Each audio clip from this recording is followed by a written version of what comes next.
અમદાવાદમાં સિવિલ હોસ્પિટલમાં દર્દીને વેન્ટિલેટર ઉપર અને આઈસીયુમાં દાખલ થયેલા પરિવારે ભુવાને બોલાવી અને જે સારવારનો નિમ્ન પ્રયાસ કર્યો છે એની વિજ્ઞાન જાથા નિંદા કરે છે અને વખોડે છે.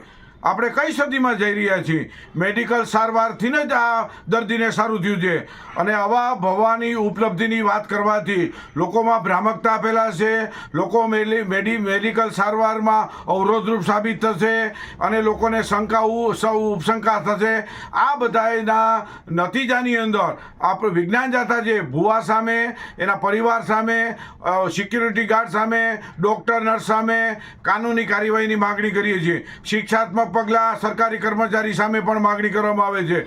જવાબદાર કોઈ પણ વ્યક્તિ હોય, ભુવો પહેલાં તો આઈસીયુમાં અને વેન્ટિલેટર ઉપરના દર્દી પાસે પહોંચી કેમ શકે છે? એને માની લો કે જમ્સ લાગી જાય તો જવાબદારી કોની? આવા બધા પ્રશ્નો છે, અનુત્તર છે. એટલે વિજ્ઞાન જાથા છે સ્પષ્ટપણે માગણી કરે છે, જે કોઈ જવાબદાર હોય એને સેલના સળિયા પાછળ ધકેલી દેવાની માગણી કરવામાં છે. માનવ જિંદગી સાથે ખિલવાડ કરનાર ભુવો માફ કરવા યોગ્ય નથી. આવો કોઈ પણ વ્યક્તિ હોય અને આવો બાધા નાખે અને માનવ જિંદગી સાથે ખિલવાડ કરે, મોતને પેટાડે, એવા શખ્સો સામે કાનૂની કાર્યવાહી કરવી જોઈએ. વિજ્ઞાન જાથા પણ માહિતીનો સ્ત્રોત મેળવવા પ્રયત્ન કરે છે, ફરિયાદ સંબંધી પણ વિચારણા કરે છે. તાત્કાલિક ધોરણે સરકારી તંત્રે ભુવા સામે અને પરિવાર સામે કાનૂની કાર્યવાહીની માગણી કરવામાં આવે છે. આપણે સૌ જાણીએ છીએ કે અત્યારે 21મી સદીની અંદર ભુવો જો વેન્ટિલેટર સુધી પહોંચી શકે અને તે સારવાર બેધડક કરી શકે તો આમાં નીચા જોડવું છે. સમગ્ર સરકારી તંત્રને, આરોગ્ય તંત્રને પણ નીચા જોડવું છે. આવું ન થવું જોઈએ. આપણે સૌ સાથે મળીને આવું પુનરાવર્તન ન થાય અને જે જવાબદાર હોય તેની સામે કાર્યવાહી થાય, એને જેલના પાછળ, સળિયા પાછળ ધકેલી દેવાની વિજ્ઞાન જાથા માગણી કરે છે.